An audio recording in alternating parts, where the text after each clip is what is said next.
Cześć, witajcie, jestem Kamil i witam Was bardzo serdecznie w kolejnym odcinku mojego nowego YouTube'owego projektu Dom za złotówkę. W projekcie tym relacjonuję Wam krok po kroku cały proces od zakupu działki po ogrodzenie, aż finalnie po budowę domu właśnie z projektów rządowych za złotówkę. W poprzednich odcinkach mogliście zobaczyć, jak szukam i czym się sugeruję w zakupie działki, jak wybrałem projekt budowlany oraz poczyniłem pierwsze prace budowlane, czyli działkę zaczynam grodzić. W dzisiejszym odcinku doszedłem do wniosku, że na działce potrzebuję jakiś socjal, jakiś garaż, cokolwiek, by móc schować jakieś narzędzia, jakieś inne rzeczy. Tak więc coś wymyśliłem, a co, jeżeli jesteście ciekawi, dajcie łapkę do góry i zapraszam do oglądania.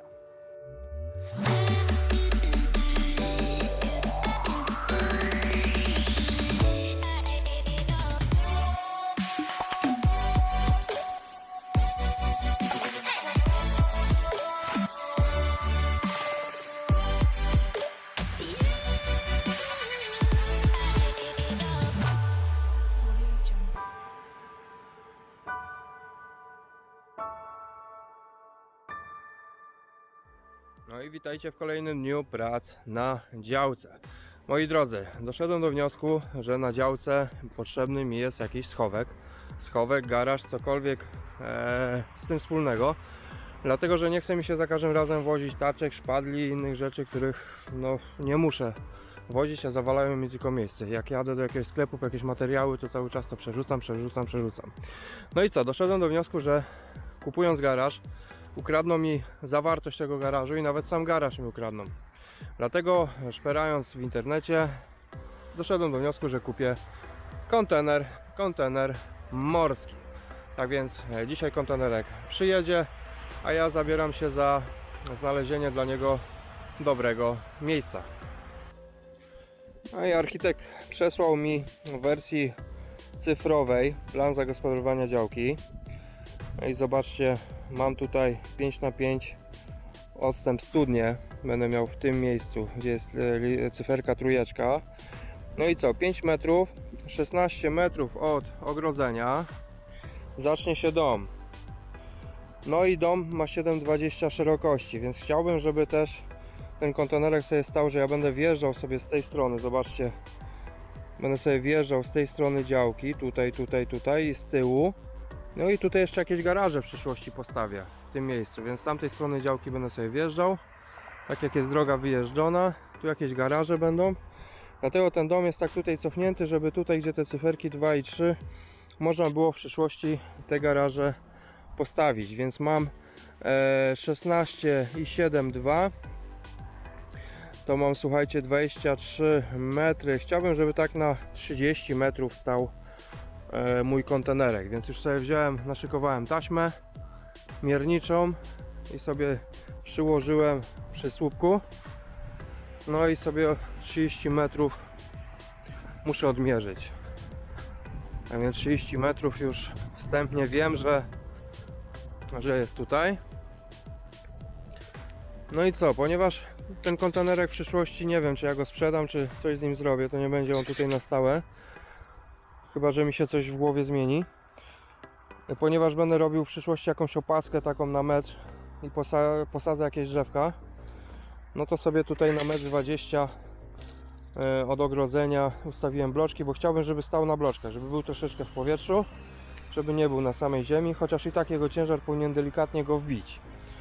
Tak więc 1,20 m. No i muszę zrobić szerokość, sprawdzić w internecie, ile kontener ma, i tak ustawię sobie moje bloczki.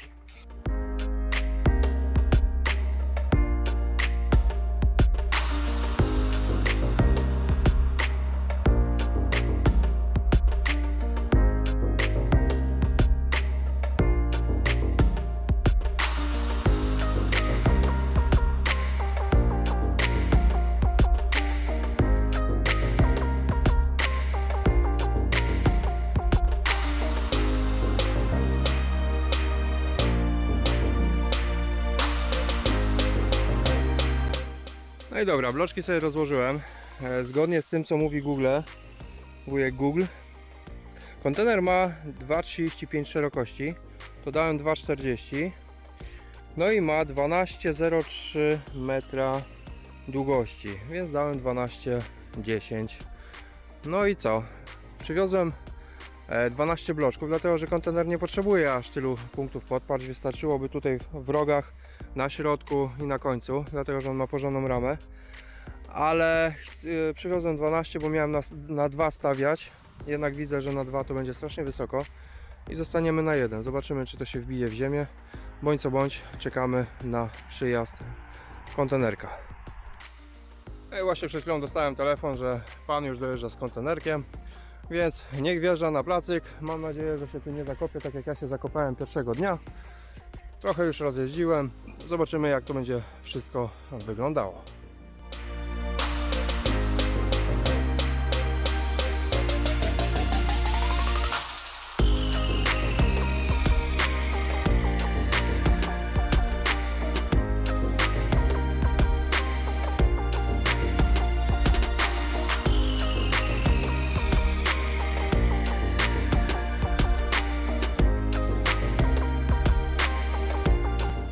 I kontenerek wygląda sobie w taki sposób. No za chwilę będziemy go zrzucać na dół.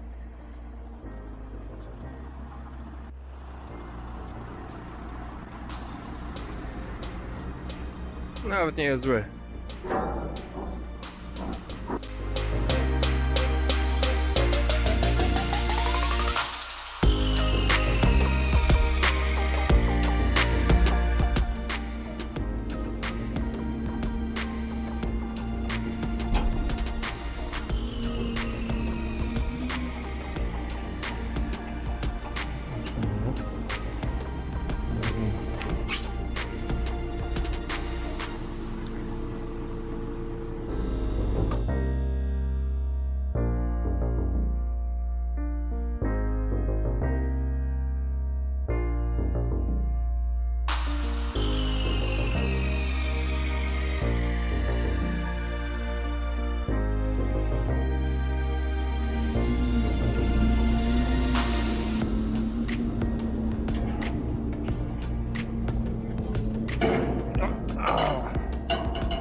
To u mnie by było.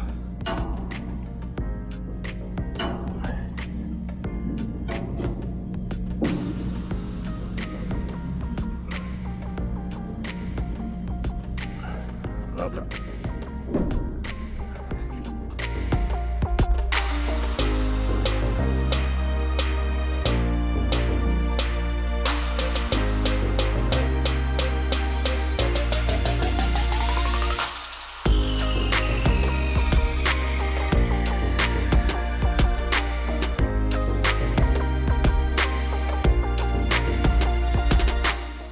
Zobaczcie, w środku jest po prostu przepiękny. Z zewnątrz wygląda trochę gorzej, ale mnie to nie boli i ważne, że w środku jest piękny. Podłoga ładna, ładny kontener. Elegancja. Bardzo to się mnie podoba. Wzmocnienia na dole. Super.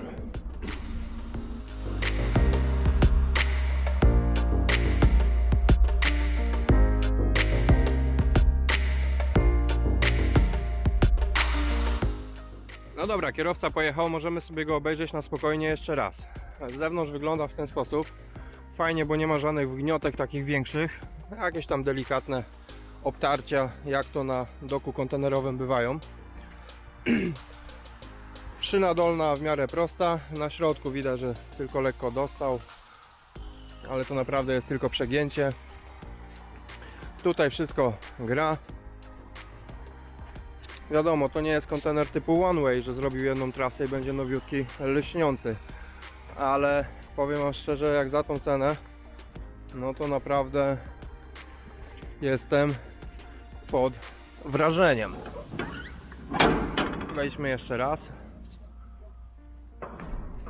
Zobaczcie, ściany proste. Lekkie otarcia. Najważniejsze, żeby dach był. Jak kupujecie kontenery, to zwracajcie na dach, czy nie był szreperowany w jakiś sposób, nie było łatek robionych, czy nie ma dużych wgniot, tak jak tutaj, zobaczcie. Delikatna wgniotka już jest, już tutaj woda stoi, już tutaj rdzewieje. Ja tego młotem nie będę walił, ale w tym miejscu, jeżeli ma oczywiście coś się z nim stać, to się stanie właśnie w takim miejscu. Boki to tam w nosie z bokami. Boki mogą być pogniecione, bo kontenery jak pływają, to uderzają też od siebie, uderzają też na jakichś tam przeładunkach, wiadomo, na portach kontenerowych, więc pod tym względem tak, boki mają prawo, ale uważajcie zawsze na dach, no bo jak zacznie wam ciec, to już potem i naprawianie, i a po co? Miałem go przechylić delikatnie na bok, żeby woda z niego ściekała, ale widzę, że jest na tyle wszystko fajnie w porządku, że dałem sobie po prostu z tym spokój. On ma takie rowki, więc ta woda i tak będzie sobie sama ściekać, jeżeli dach oczywiście jest prosty. No dobra, obiecałem, że będzie niespodzianka, że będzie jeszcze jeden filmik, no i jest. Kupiłem kontener. Dlaczego kontener? Moi drodzy, miałem kupić garaż. Garaże 2-3 tysiące też kosztują. Natomiast doszedłem do wniosku, że w takim miejscu, w jakim ja mam działkę, najprawdopodobniej rzeczy, które bym trzymał w garażu, by zniknęły i mało tego, by jeszcze pewnie zniknął ten garaż. No dlatego postanowiłem wybrać kontener. Kontener dużo więcej mnie nie kosztował, a ile mnie kosztował? 4800 netto i tyle zapłaciłem. Nie będę mówił cen netto brutto, ponieważ no tutaj akurat mi pomógł znajomy, który wziął to na swoją firmę. Mnie to kosztowało 4800 i tyle za niego zapłaciłem. Dodatkowo zapłaciłem 1600 zł za transport tego kontenerka, więc on do mnie jechał prawie 100 km, więc no też to kosztowało. Tak więc mam kontenerek. Mam nadzieję, że posłuży. Na koniec budowy, jeżeli nic niego nie wymyślę, bo niektórzy z kontenerów robią jakieś pomieszczenia, może nie tyle co mieszkalne, ale jakieś warsztatowe, garażowe, cuda robią naprawdę z kontenerów. Gdzie ja znalazłem kontener? Słuchajcie, znalazłem kontener na jednej z grup na Facebooku. Jeżeli wpiszecie na Facebooku kontenery, to tych grup się naprawdę wiele wyświetla. Uważam, że cena znakomita, bo kontenery ogólnie 6000 kosztują, jak najtańsze tam szukałem. Ten kontener kosztował mnie 4800 i naprawdę jest ładny. Z zewnątrz on jest troszeczkę, jak widzicie, troszeczkę tam pordzewiały to może złe powiedzenie, bo jeżeli farba odpada, no to wiadomo, że w tym miejscu weszła rdza. Ale najważniejsze jest wnętrze, że wnętrze wskazuje, że naprawdę jeszcze mi trochę posłuży. No i dokończę swoją ostatnią myśl. Najprawdopodobniej, jeżeli nic tego kontenerka nie zrobię, to ja go sprzedam i te pieniądze odzyskam. Ale w tym projekcie oczywiście doliczam ten koszt, więc poprzednią kwotę mieliśmy z poprzedniego odcinka.